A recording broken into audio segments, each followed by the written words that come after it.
Pagi Bu, selamat pagi teman-teman. Perkenalkan nama saya Hendy Febrianto Tafunao dari kelas A dengan NIM 0320210025 dan saya merupakan mahasiswa Stike Santi Elizabeth Medan. Pada saat ini saya akan mempresentasikan fisiologi dan anatomi sistem pernapasan pada manusia. Sebelum itu, kita harus tahu apa itu sistem pernapasan. Pernapasan atau respirasi merupakan sebuah proses pengambilan oksigen dan pelepasan karbon dioksida dan penggunaan energi yang ada dalam tubuh. Adapun fungsi sistem pernapasan manusia, yang pertama, menghirup dan menghembuskan udara atau bernafas. Yang kedua, pertukaran gas antara paru-paru dan aliran darah. Darah akan mengalirkan oksigen ke sel tubuh dan membuang limbah karbon dioksida. Yang ketiga, pertukaran gas antara aliran darah dan jaringan di dalam tubuh, respirasi internal. Yang keempat, menciptakan suara. Dan yang kelima, mencium bau. Adapun beberapa organ atau bagian-bagian sistem pernapasan yang berperan dalam pernapasan. Yang pertama, rongga hidung. Kedua, faring atau tenggorokan. Ketiga, laring. Keempat, trakea. Kelima, bronkus. Keenam, paru-paru. Dan yang ketujuh, alveolus. Baik, kita masuk pada rongga hidung atau nasal.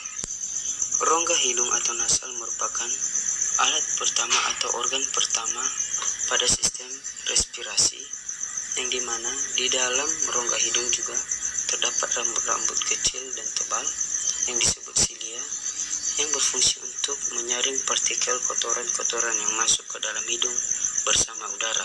Yang kedua, faring atau tenggorokan. Udara yang masuk dari rongga hidung akan melewati tenggorokan atau faring. Tenggorokan memiliki 3 cabang saluran, yaitu nasofaring, orofaring, dan laringofaring. Fungsi utama faring adalah menyediakan saluran untuk udara yang masuk dan juga keluar. Yang ketiga, laring atau pangkal tenggorokan adalah organ pernapasan yang berbentuk seperti saluran dan dikelilingi oleh tulang rawan. Pangkal tenggorokan memiliki tulang rawan yang disebut dengan epiglotis. Fungsi utama pangkal tenggorokan yaitu sebagai tempat keluar masuknya udara dan juga tempat menghasilkan suara. Yang keempat yaitu trakea. Bentuk batang tenggorokan seperti pipa bergelang-gelang. Tulang rawan yang panjangnya kurang lebih 10 cm berada di bagian leher dan rongga dada. Trakea berfungsi sebagai tempat lewatnya udara dan untuk menyaring benda-benda asing yang masuk. Yang kelima, bronkus atau cabang batang tenggorokan. Bronkus merupakan cabang dari trakea yang bercabang menjadi 2, yaitu bronkus kanan dan bronkus kiri. Cabang kiri masuk ke paru-paru kiri dan cabang kanan akan menuju paru-paru kanan. Selanjutnya kita masuk pada paru-paru, yaitu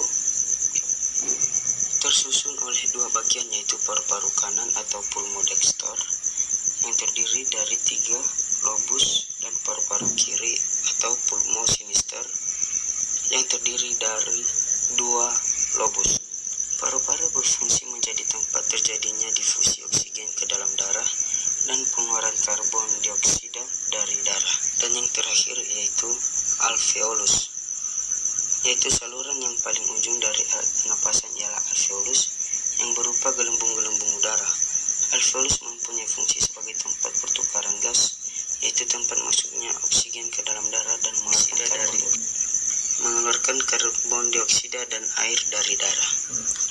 Baik, begitulah organ-organ yang berperan dalam sistem pernapasan pada manusia.